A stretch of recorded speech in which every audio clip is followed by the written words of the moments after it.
Both online and in real life, if you're a person who uses curse words, you quickly learn that there are some people who have very strong opinions about that. One of my parents growing up had an almost allergic aversion to cursing. There are people who, when I curse on YouTube, get offended and say it's unprofessional and yada yada yada. And in today's video, I'd like to share why I, as an author, think curse words have a really important place in the linguistic landscape. And I'm going to give my theory on how curse words can be used to improve communication, how curse words can be misused in communication, and why I think some people have such an aversion to them. But before I get into today's topic, I want to tell you a quick word about my upcoming novel. I'm so excited to announce that my second novel, A Song at Dead Man's Cove, is now available for pre-order. If you love lush, atmospheric, haunting gothic horror, then this is the book for you. It's set in coastal Washington in 2 timelines, and it follows 2 protagonists, one in the modern times who fears intimacy, and one in the Victorian era who thinks stealing love will make her whole. So if this sounds up your alley, follow the link in my bio or in the pinned comment below so that you can pre-order your copy. Pre-orders are only available for ebooks at this time. The paperbacks and hardcovers will also become available once the book is released on June 2nd, 2025. Check it out and stay spooky. So curse words. How can they improve communication if used correctly? I think every single word that exists serves an important function in terms of communication.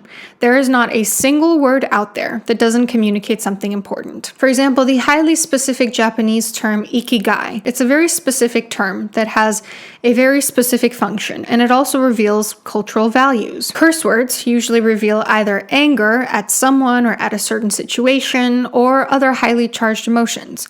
You know, like if you were to say, "I love you," that sounds very different from saying, "I love you." Even slurs, you know, when you think about movies that have a lot of slurs in them, like Django Unchained, they're meant to depict the deep racism of certain characters during a period in history. Now, obviously, I'm not suggesting you use slurs in your personal life or that you use them flippantly in your artwork. What I'm suggesting is that every single word communicates something because it's laden with meaning.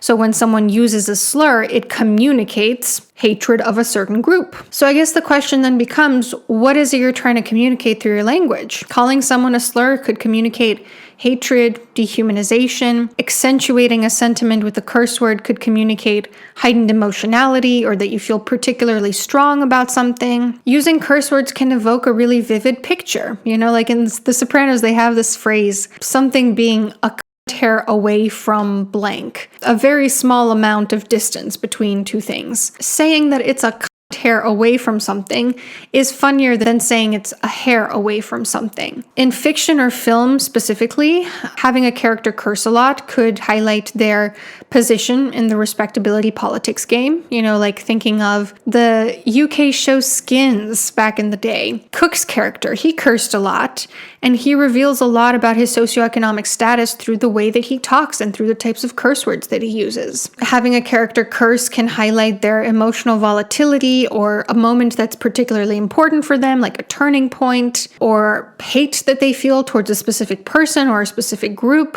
So particularly in artwork, curse words can serve an important function when used properly. So how do you use curse words effectively then? Well, I think context matters. If you use curse words in a context where it's inappropriate, then be prepared for negative consequences. You know, like if you curse with your super professional, uptight boss, that's obviously going to be a very different reaction than if you curse with your friends. And I once had a conversation with someone about this who was saying like, "Oh, I like to show up as the same version of myself in every context."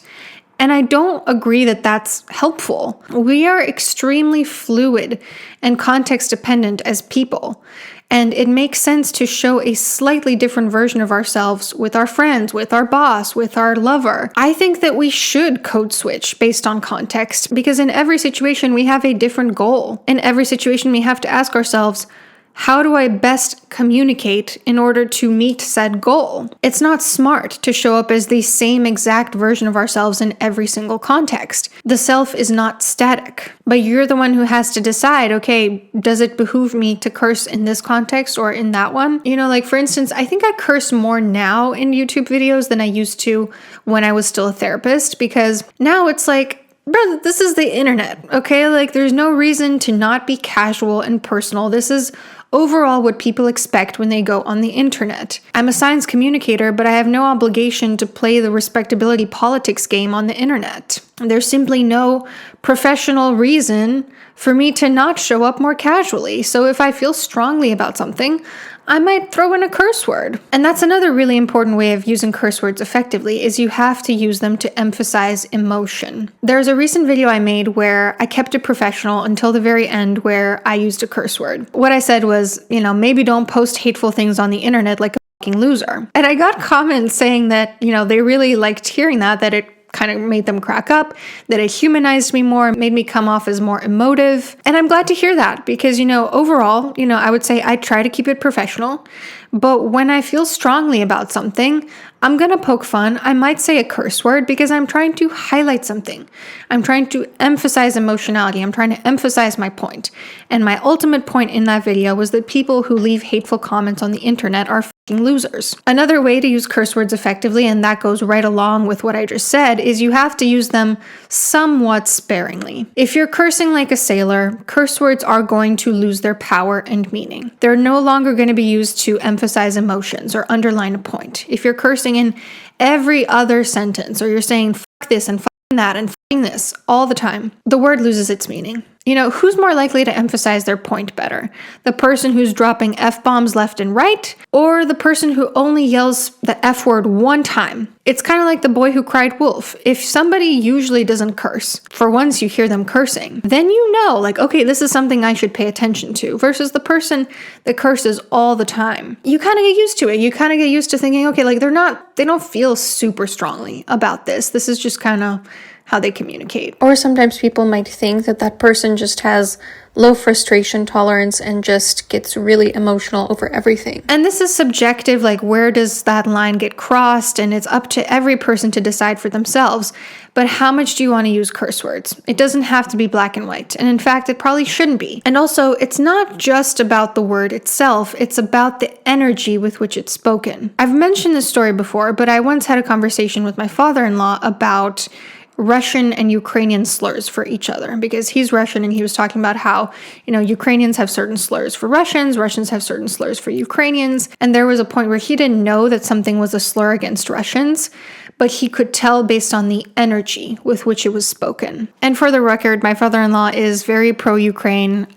He does not use slurs against Ukrainians. Just thought I'd clarify that. In Romanian, for instance, if you call someone a țigan, which is, how you refer to Roma people. So if you say to someone, wow, you țigan, with a hateful energy, that's obviously very different from someone saying, I'm a țigan, which some people have said to me, I was once on the bus and this little girl came up to me, started talking to me when I was also a little girl. And she was saying I'm a țiganka and blah, blah, blah, blah, blah. The energy with which you say a word matters. If you imbue it with the meaning of hate, then that's going to come off. So you not only want to make sure that you're using the right word, using it in the right context, using it in an appropriate amount, you also want to imbue it with the correct emotion. So then what are some ineffective ways to use curse words? Don't consider your context. Don't consider your goal in the situation.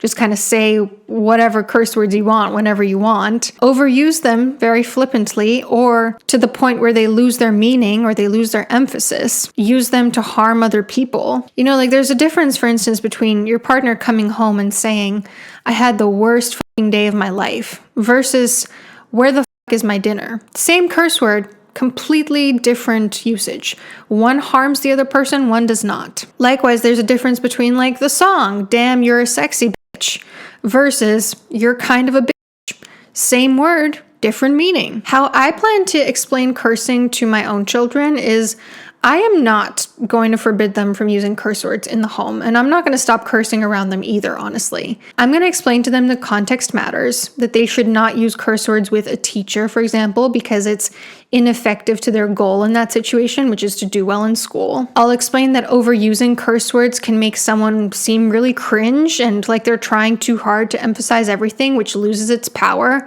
It comes off as being a try-hard. And I'm going to explain the importance of using curse words not to hurt people, but rather to communicate certain emotions, to underline certain things in ways that are not harmful. But if curse words have a place in the English language, then that raises the question, why did cursing become something so taboo? So I looked into it, and there are a few different reasons. One is apparently classism. Shocker. Polite or refined language has historically been associated with the upper classes, while vulgar speech was linked to the working class or to foreigners. So, of course, the elites decided anyone who curses is doing something wrong, so we need to make this a big no-no in society. Religious and moral scrupulosity is another one. During the medieval era, there were lots of taboos placed on using certain words, such as using the Lord's name in vain, which we still hear the echoes of today. Like using certain words was associated with blasphemy, with something that you burn in hell in all eternity for. And I have absolutely noticed a link between this, that people who are super against cursing tend to be highly religious. They associate certain words with eternal damnation. So hearing those words makes them deeply uncomfortable. And it's like just a sense of scrupulosity of there are some things that we can't do because if we do them, we're going to get in trouble. And lastly, cultural values. What's taboo in one language or culture might not be in another. Like in English, apparently sexual words are considered the strongest taboos, while in Japan, directness can be considered ruder even than cursing. Why do people have such an aversion to cursing? Culture. It's been ingrained to them by their family, by their culture. They're terrified that using certain words is going to get them kicked out of the social group or make them less respectable. Some people try too hard to play the respectability politics game. They want to be classy, even at the cost of using the punchiest, most effective communication. They maybe like to feel superior to other people because they restrain themselves from using a subset of the language. And moral scrupulosity. They've never developed past a stage of moral development where everything is black and white. People are either good or bad. Words are either acceptable or unacceptable. Context doesn't matter. And I'm talking here specifically about people who not only don't use curse words themselves, I think if that's your choice, then that's perfectly fine, but also try to impose those rules on other people, try to sort of forbid other people in their lives or who they hear from using all the words at their disposal. That to me feels extreme, and it feels like there's something going on there under the surface. In my experience, those are some of the reasons why people have a very, very intense reaction to curse words, and this is why I think that is misguided personally. But let me know what your thoughts are down below. Do you think curse words have a place in the English language or, any language? Do you use them, and to what extent? Take care.